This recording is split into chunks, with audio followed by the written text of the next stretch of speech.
Good morning friends, good morning to all of you. I am Subir sir from Home Coaching Center खिरू चौक भट्टा बाजार पूर्णिया। और आज class 7, 8 और 10th के लिए हम चैप्टर लेकर आए हैं एसिड बेस एंड सॉल्ट। जी हाँ, क्लास 7, 8 में भी आपका एसिड बेस एंड सॉल्ट है और 10th में भी एसिड बेस एंड सॉल्ट है, तो सोचा एक दो क्लास कॉमन करवा दें। उसके बाद 7, 8 का तो स्टॉप हो जाएगा एसिड बेस एंड सॉल्ट, क्योंकि उनकी सिलेबस ज्यादा बड़ी नहीं है, पर 10th का चलते रहेगा।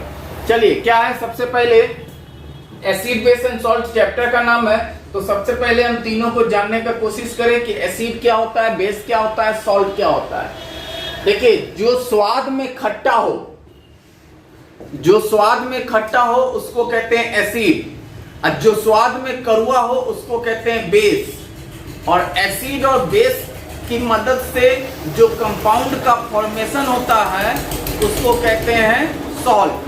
देखिए क्या लिखा हुआ है, acids are the substance which have sorted. The terms has been derived from the Latin word acidus. Acids are the substance which have sorted. Acid वैसा सब्सटेंस है जो टेस्ट में कैसा होता है, सॉर होता है। और ये जो टर्म आया है वो कहां से आया है, तो लैटिन वर्ड एसिडस से आया है। एसिडस का मीन्स होता है sorry.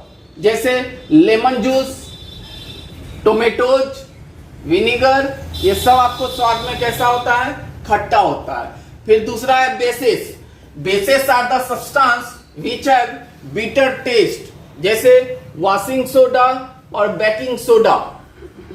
Salts are the compound formed from acids and base. Salt ऐसा कंपाउंड है जो एसिड और बेस के रिएक्शन से फॉर्मेशन होता है। इसका एग्जांपल सोडियम क्लोराइड, नमक, कॉपर सल्फेट। अब देखिए अगला टॉपिक है आपका कि एसिड का जनरल कैरेक्टरिस्टिक्स प्रॉपर्टीज क्या होगा। सबसे पहला लिखा हुआ है ऑलमोस्ट ऑल एसिडिक सब्सटेंस जो है वो टेस्ट में कैसा होगा, तो खट्टा होगा, सॉर टेस्ट हो। दूसरा है एसिड जो है वो ब्लू लिटमस को रेड में कन्वर्ट करता है। ये लिटमस जो है वो आपका इंडिकेटर है, लिटमस पेपर इंडिकेटर को कहते हैं। उसमें क्या है कि अगर एसिड डालेंगे तो वो ब्लू से रेड में कन्वर्ट होगा। तीसरा है most of the acids are corrosive in nature. Corrosive in nature का मतलब हुआ कि they produce burning sensation on skin. अगर इसको अपने स्किन पर डाला जाए तो आपको जलन महसूस होगी। चौथा पॉइंट है reaction with metals. Acids react with active metal like zinc और magnesium, evolution of hydrogen gas.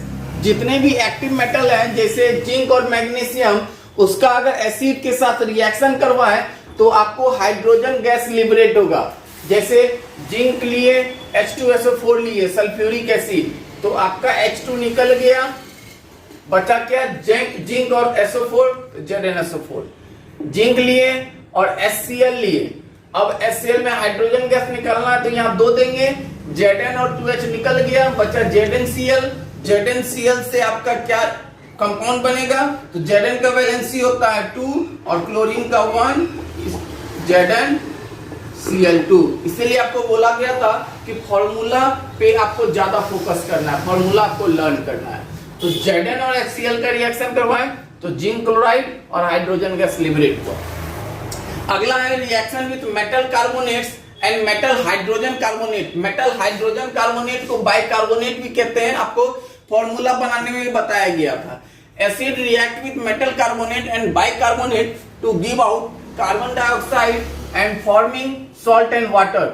चलिए, सोडियम कार्बोनेट लिए, सल्फ्यूरिक एसिड से करवाएं तो आपको पढ़ाया गया कि आपका कार्बन डाइऑक्साइड बनेगा, निकलेगा, और वाटर बनेगा और सॉल्ट बनेगा। तो सॉल्ट में आपका क्या बन रहा है, Na2SO4। उसी तरह सोडियम बाइकार्बोनेट का रिएक्शन हाइड्रोक्लोरिक एसिड के साथ करवाएं तो आपका नमक बना, वाटर बना और कार्बन डाइऑक्साइड निकला। अगला है रिएक्शन विद बेस। अगर एसिड का बेस के साथ रिएक्शन करवाएंगे तो क्या बनेगा, अभी तुरंत बताएं, सॉल्ट बनेगा। तो when an acid react with a base it forms salt and water. Acid का रिएक्शन बेस से करवाएं तो सॉल्ट और वाटर बना।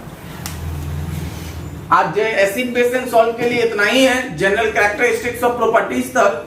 कल हम फिर अगला क्लास लेकर आएंगे। बेस है, बेस का प्रॉपर्टीज है, फिर इसमें और भी बहुत कुछ है, तो हम लोग करेंगे। लंबा क्लास है आपका, 6, 7, 8 क्लास तो लग ही जाएगा। फिर कोई नहीं, तो आप इसको लर्न करेंगे और कल फिर मिलते हैं। धन्यवाद।